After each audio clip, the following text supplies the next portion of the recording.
जीवन में यदि 2 बार सुन लेता है उसको पुंडरीक फल मिलता है। और जो आदमी 2 बार रामायण सुन लेता है उसको 2 अश्वमेध यज्ञ का फल मिलता है। और जो 4 बार रामायण सुन लेता है कहते हैं उसको अग्निष्टोम का 8 गुना फल मिलता है।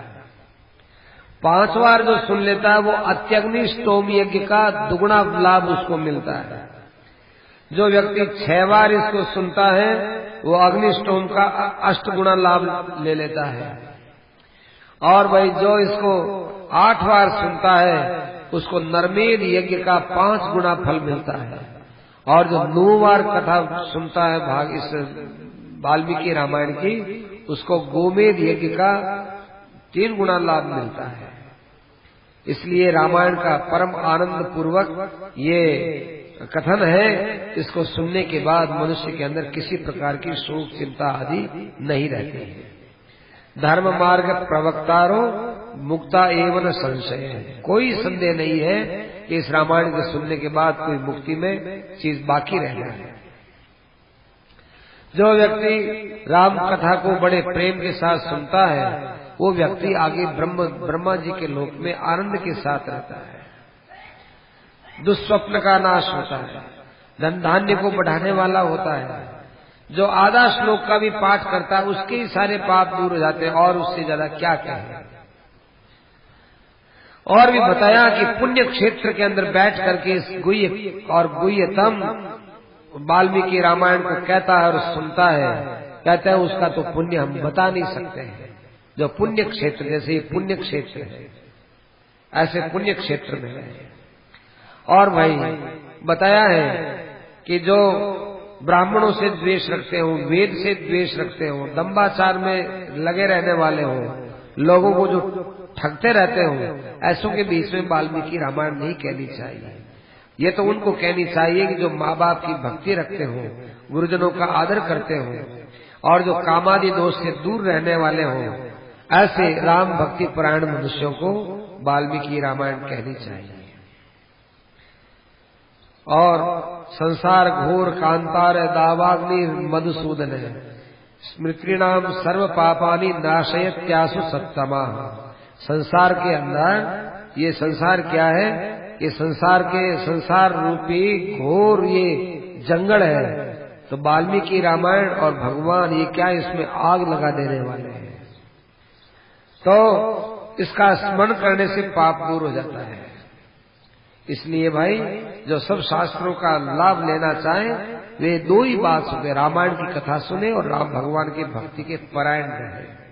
इससे ऊंचे कोई दूसरी बात नहीं है। राम नामैव नामैव नामैव मम जीवनम कलौ नास्तेव नास्तेव नास्तेव गतिरन्यथा।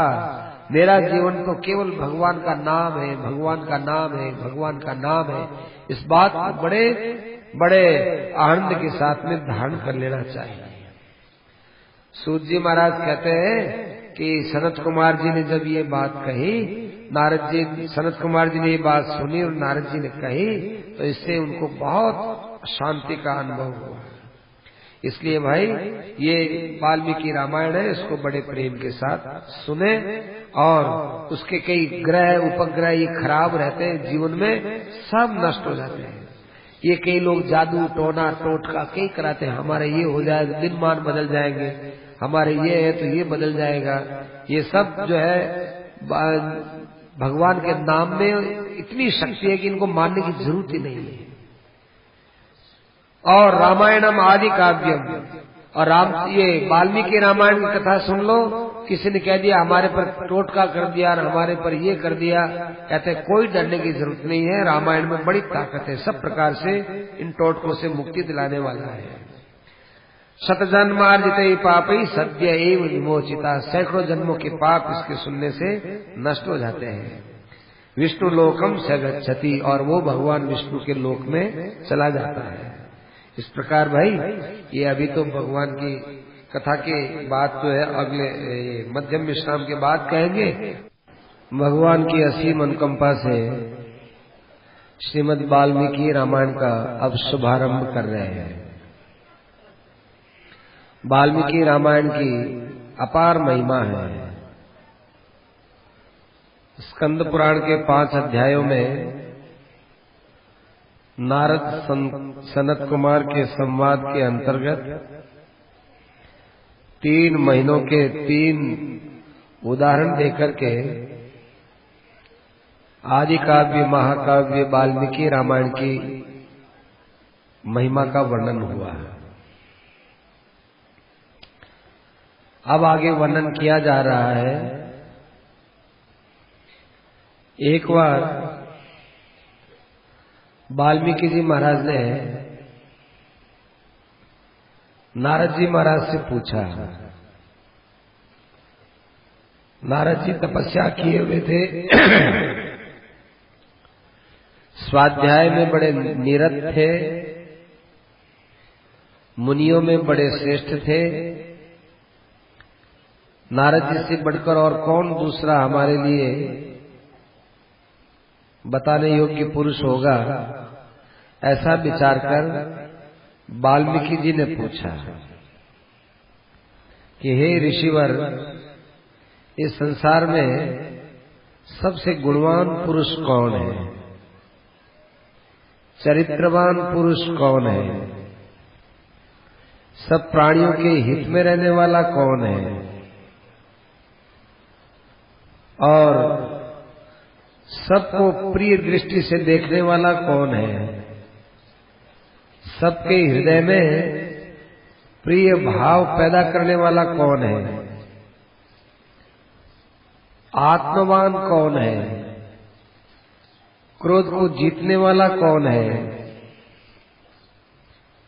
जिसके क्रोध करने पर देवता भी डरते हो, ऐसा वो पुरुष कौन है? मेरे मन में ऐसे पुरुष की जानने की बड़ी इच्छा हो रही है, क्योंकि जिन जिन पुरुषों को हम देखना चाहते हैं उनको हम बहुत गुणवान देखना चाहते हैं। और जो गुणों में सबसे बड़ा होता है वही तो भगवान होता है। गुणों में बड़ा हो, चरित्र में बड़ा हो, देवताओं में बड़ा हो, प्राणियों में बड़ा हो, ऐश्वर्य में बड़ा हो, ज्ञान में बड़ा हो, वैराग्य में बड़ा हो, संपदाओं में बड़ा हो, कीर्ति में बड़ा हो, उसी का नाम भगवान होता है। तो आपकी दृष्टि में ऐसा कौन पुरुष है? बड़े हर्षित होते हुए नारद जी महाराज ने वाल्मीकि से कहा कि देखो, आपने जिनके विषय में कहा है, ऐसे व्यक्ति बड़े दुर्लभ होते हैं, गिने चुने रहते हैं। कोई एक पुरुष ऐसा हो सर्वगुण संपन्न तो बात अलग है, नहीं तो ऐसे मनुष्यों का मिलना बड़ा मुश्किल है। फिर भी मैं तुमको इस विषय में सुनाता हूं। देखो वाल्मीकि जी, अयोध्या में इस समय इक्ष्वाकु वंश के श्री राम का नाम आपने सुना होगा, सुन रहे हैं, उनका शासन चल रहा है। ये राम सब लोगों के द्वारा सुने हुए हैं, नियतात्मा है, बुद्धिमान है और वाग्मी है, माने बड़ी सुंदर बात बोलते हैं। देखो, एक वाग्मी होता है, एक वाचाल होता है। वाग्मी माने सुंदर बात कहने वाला, वाचाल माने फिजूल बात करने वाला। तो भगवान राम है, ये वाग्मी है। स्वरूप की दृष्टि से देखा जाए तो शरीर इनका बड़ा सुंदर है, सुष्ठु है, कंधे इनके ऊंचे हैं और पिंडलियां मजबूत है, हथेलियां हैं, ये घुटनों के नीचे तक लंबी लंबी है, ललाट बड़ा सुंदर है, इनका वर्ण भी बड़ा सुंदर है और समविभक्त अंग है। ये मिलना बड़ा मुश्किल है। देखो, ये दोनों हाथ है ना, दोनों हाथों में अंतर मिलेगा। सर्वविभक्त अंग है, दोनों हाथ बराबर नहीं मिलते हैं। और दोनों कान बराबर नहीं मिलते, दांत भी प्राय ऊंचे नीचे, और पैरों की लंबाई बराबर नहीं मिलती, दोनों जूते बराबर नहीं मिलते। एक जूता थोड़ा कम होगा, एक बड़ा होगा। ऐसी भुजा है आदमी की, ये एक कम ज्यादा होगी। इधर की भुजा थोड़ी सी बड़ी होगी और ये थोड़ी सी कम होगी, मोटाई बराबर नहीं होगी। इस भुजा से ये भुजा थोड़ी सी मामूली सी पतली पड़ेगी। लेकिन राम जी के लिए ये बात नहीं है, उनके सब अंग हैं बिल्कुल सम प्रकार से विभक्त हैं। धर्म को जानने वाले हैं, धर्म की रक्षा करने वाले हैं, और अपने भक्तजनों की रक्षा करने वाले हैं। सभी शास्त्रों का वास्तविक तात्पर्य उसको जानने वाले हैं। और जिस प्रकार समुद्र है सब नदियों से संबंध रखने वाला है, ऐसे राम भी सबके साथ संबंध रखने वाले हैं। कौशल्या के आनंद को बढ़ाने वाले राम गंभीरता में समुद्र के समान। समुद्र के समान कैसे भाई? देखो कितनी गर्मी पड़ती है, समुद्र कभी नहीं सूखता, और कितनी ही बरसातें आ जाएं, तूफान आ जाएं, समुद्र एक सूत भी आगे नहीं बढ़ता। न तो समुद्र है वो एक सूत भी सूखता है, और न समुद्र है वो एक सूत भी कभी आगे बढ़ता है।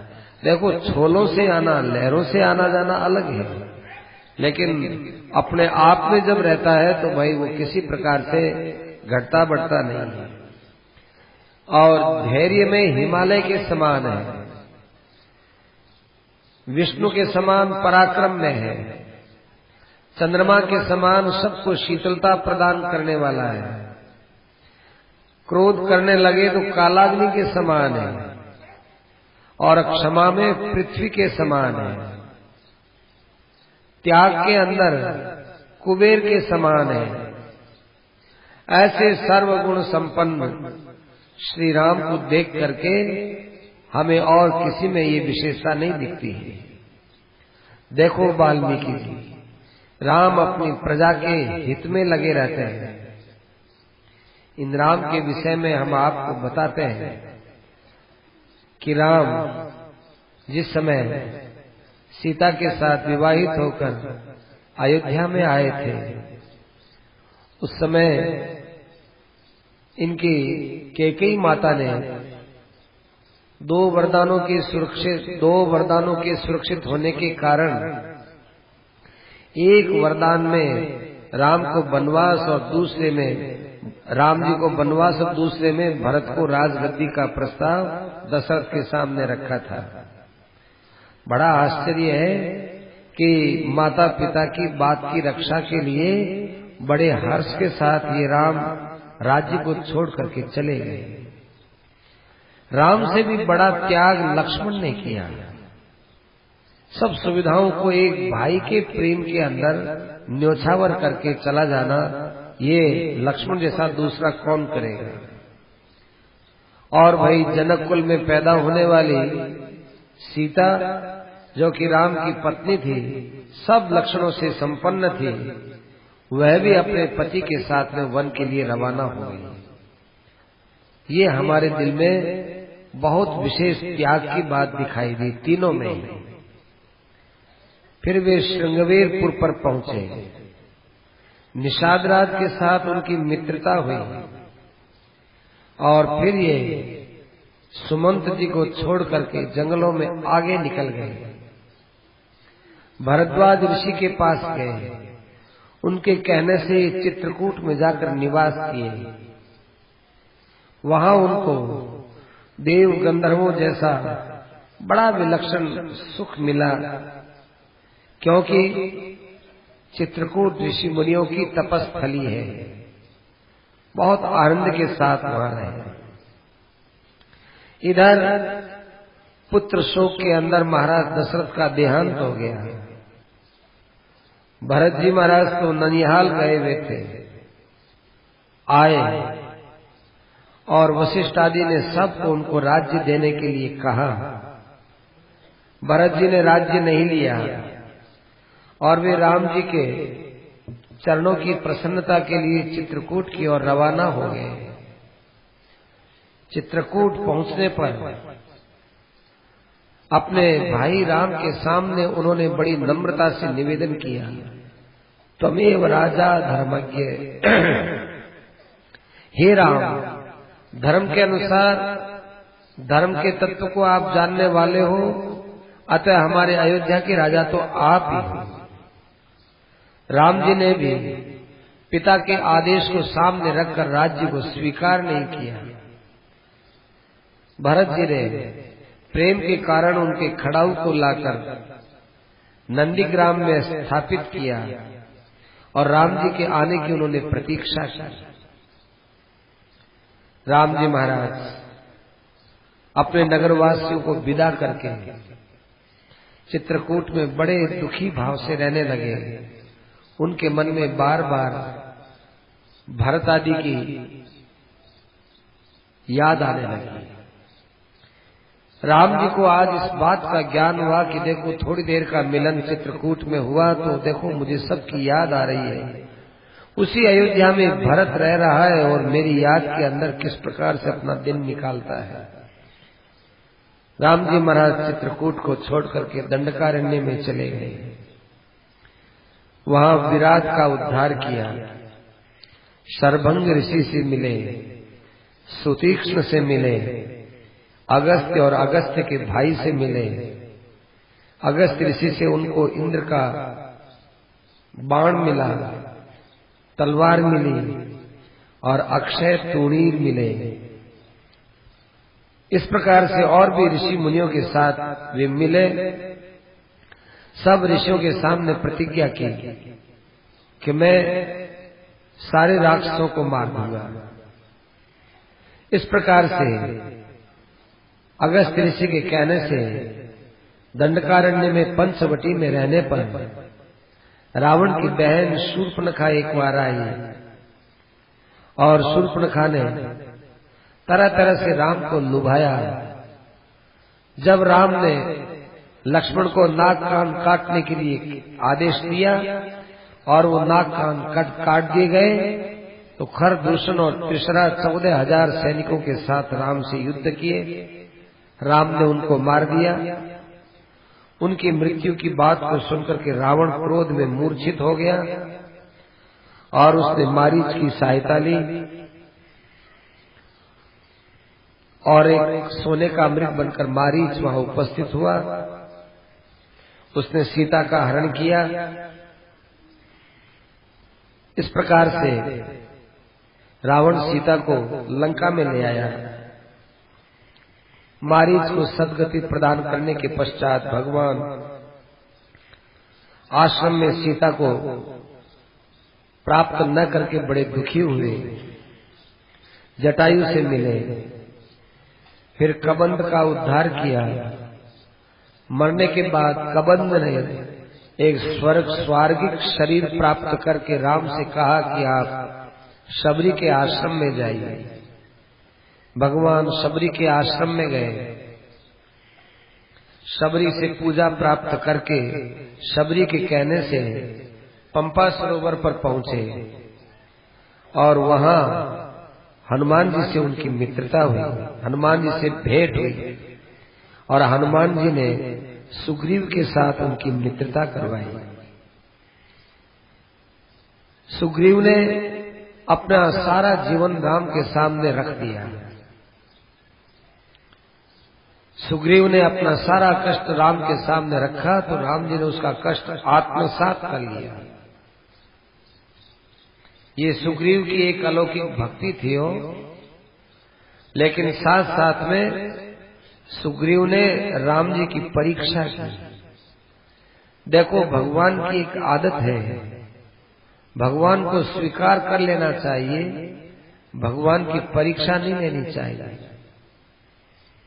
एक संत थे, उन्होंने भगवान की परीक्षा ली। विश्वम्बर भगवान सबको खिलाते हैं, पिलाते हैं, सारे विश्व का पालन करते हैं। देखे, मैं किसी गांव में नहीं जाऊंगा, किसी से याचना नहीं करूंगा, किसी से कुछ नहीं कहूंगा, मुझे राम जी कैसे खिलाते हैं। तो वे कोई भी गांव जाते, चलते चलते कोई गांव आ जाता तो तिरछे हो जाते हैं, फिर कोई गांव आता तिरछे हो जाते, जंगल में भटकते रहे। 3 दिन तक वे भूखे रहे। फिर बाद में उनको रात्रि के अंदर एक पुरुष ने आकर के दूध पिलाया है। संतों ने पूछा कि दूध कैसे लाया? कि मैं दिन में आपको मिला था ना बकरी चलाने वाला, मैंने देखा कि बकरी का दूध नहीं लेंगे, इसलिए गाय का दूध लाया हो। भूखे थे, ले लिया। उन्हीं संतों ने एक बात कही। महाराज श्री से बड़ा स्नेह रखते थे, महाराज जी के पास रहते भी थे वे। तो उन्होंने एक बात कही कि मैंने भगवान की परीक्षा ली थी। परीक्षा लेने से मेरे मन में अपने आप स्वतः ही क्षोभ पैदा हुआ कि परीक्षा लेने की क्या जरूरत थी। भगवान हमको अन्न देंगे कि नहीं देंगे, भगवान पर ही छोड़ देना चाहिए था। मैंने परीक्षा बुद्धि से ऐसा किया, इस बात की मेरे मन में खिन्नता है। तो परीक्षा नहीं लेनी चाहिए, तो भगवान को तो स्वीकार कर लेना चाहिए। सुग्रीव ने परीक्षा ली।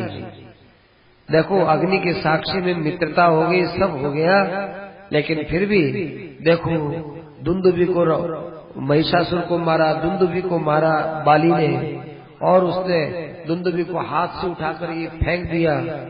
ये देखो, दुंदुभी का अस्थियों का ढेर है, इतना बलवान है। तो राम जी ने अपने अंगूठे से उस हड्डी को दूर फेंक दिया। ओहो, ये जो 7 ताल के वृक्ष हैं, इनमें एक वृक्ष के अंदर वो बाण लगा करके, और वो बाण पार कर देता था। भगवान ने 7 के अंदर बाण लगाकर, पाताल में बाण लगाकर, और वापस उसके तुणीर में आ गया, राम जी के तुणीर में आ गया, तब भी उसको विश्वास नहीं हुआ। यत्किंचित विश्वास हुआ। तो राम जी को परीक्षा देनी पड़ी हो, भगवान को इस प्रकार से परीक्षा के लिए नहीं करना चाहिए। भगवान ने बाली को मारा, और फिर उसके बाद सुग्रीव को राजगद्दी दिलाई, और फिर किष्किंधा के पास में भगवान के दिन तक रहे। और फिर सब तरफ सुग्रीव ने सीता की खोज के लिए बंदरों को भेजा। उनमें हनुमान दक्षिण दिशा में गए, समुद्र को पार किए, लंका में गए, अशोक वाटिका के नीचे राम जी का ध्यान करने वाली सीता का उन्होंने दर्शन किया, सीता को आश्वासित किया, और फिर रावण के 5 प्रधान सेनापतियों का हनुमान ने संहार किया। और उसके बाद मेघनाद के द्वारा छोड़े हुए ब्रह्मास्त्र से वे बंधे और रावण के सामने उपस्थित हुए।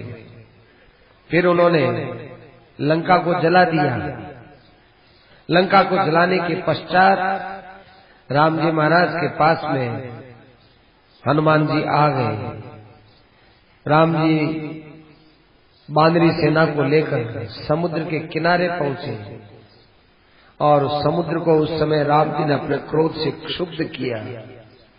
फिर नल और नील ने बड़ा सुंदर वहां पर सेतु बनाया। राम जी महाराज लंका में गए और रावण के साथ में युद्ध किए, और उसके पश्चात सीता को प्राप्त किया। परंतु हे वाल्मीकि जी, उस समय सीता को बहुत कठोर शब्दों को सुनना पड़ा, और अग्नि के अंदर सीता जली।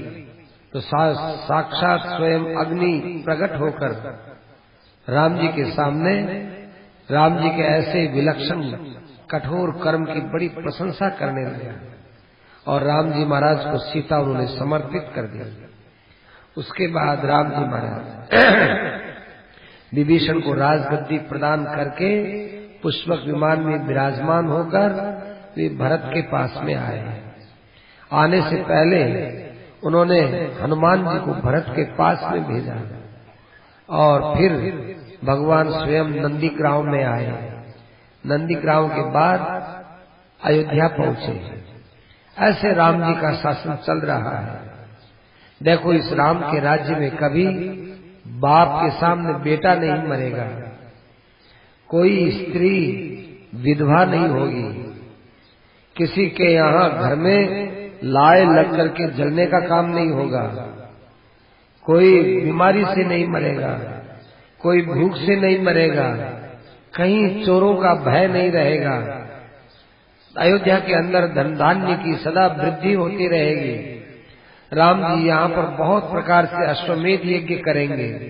करोड़ों करोड़ों करोड़ों नहीं 10,000 करोड़ गवों का वे ब्राह्मणों के लिए दान देंगे और सब प्रकार से सबको संतुष्ट करेंगे। यहाँ पर वर्ण और आश्रम दोनों की व्यवस्था की सुरक्षा करेंगे। 11,000 वर्षों तक शासन करने के पश्चात राम जी महाराज अपने दिव्य स्थान पर चले जाएंगे। ये हमने आपको संक्षेप में राम जी का चरित्र सुनाया है। अब इसको सुनकर के अब आप जैसा भी उचित समझे आप इसको जगत में विस्तृत कीजिए, क्योंकि राम जी के चरित्र सुनने से सारे पाप दूर हो जाते हैं। ब्राह्मण यदि पढ़ता है, राम जी का चरित्र सुनता है तो उसको विद्या मिलती है। क्षत्रिय यदि सुनता है तो उसको राज्य मिलता है। वैश्य यदि सुनता है तो उसको धनादि की प्राप्ति होती है। और शूद्र यदि सुनता है तो वो महत्ता को प्राप्त होता है। नारद जी के वचनों को बहुत गंभीरता से सुनकर के अब थोड़ा ध्यान से सुनना। वाल्मीकि जी महाराज राम जी के स्वरूप को अपने मन में ध्यान में ले आए, लीलाओं का ध्यान करने लगे। लीलाओं का ध्यान करने के पश्चात बड़े प्रेम से नारद जी को विदा किया और अपने शिष्य एक भरद्वाज नाम का बालक था, उसको कहा कि पुत्र चलो नदी के किनारे चलते हैं। ध्यानस्थ थे, नेत्र बंद थे। धीरे धीरे तमसा नदी के किनारे पहुंचे। बड़ा स्वच्छ और पवित्र जल था। वहां उन्होंने अपने शिष्य से कहा कि बेटा पानी का कलशा भरो और अपने कुटिया की तरफ पीने के लिए इसे ले जाएंगे। उन्होंने जल भरा। जल भरने के पश्चात ऋषि ने स्नान किया और स्नान करने के पश्चात वे अपने वस्त्र वगैरह पहने और थोड़ी दूर आगे गए तो एक क्रौंच पक्षी का जोड़ा था। क्रौंच पक्षी का जोड़ा था। उस जोड़े को उन्होंने देखा, यूं थोड़ा सा देखा था, इतने में एक शिकारी ने सनसनाता हुआ बाण उस जोड़े में जो नर था उस नर के सिर के यहाँ पर बाण लगाया और वो पक्षी बड़ी करुण आवाज में ची ची ची करता करता घायल हुआ, छटपटाया। छटपटा के वो जमीन पर पड़ गया और मर गया। और वो बाण उसके मुंह के ऊपर, चोंच के ऊपर लगा हुआ ही रह गया। वो बेचारी क्रौंची थी, वो बहुत विलाप करने लगी। ये सब देख करके वाल्मीकि का हृदय एकदम करुणित हो गया। बड़ी करुणा पैदा हुई, मन में ग्लानि पैदा हुई और वाल्मीकि जी के आंखों से आंसू आने लगे। धर्मात्मा वाल्मीकि जी के क्रौंची का रुदन हृदय के अंदर बहुत ही वेदना करने लगा और अकस्मात एक शब्द निकला, मां निषाद प्रतिष्ठां त्वमगमः शाश्वते समां यत्क्रौंच मिथुनादेकम् अवधि काममोहितम्। ए निषाद, ए शिकारी, तुम्हारी कोई स्थिति नहीं होगी। मां निषाद प्रतिष्ठां त्वम अगमः शाश्वती समाः, निरंतर तुम्हारी कोई स्थिति नहीं रहेगी, तुम अपनी प्रतिष्ठा से गिर जाओगे, क्योंकि तुमने क्रौंच के जोड़े में से एक को, कि जो कि बड़े स्नेह के अंदर था, उस स्नेह भरे क्रौंच को तुमने अपने बाण से मार दिया। अब ये अपने आप ही शब्द निकला हो, मा निषाद प्रतिष्ठान त्वं अगमः शाश्वती समा, यत्क्रौंच मिथुनादेकम् अवधि काम मोहितम्।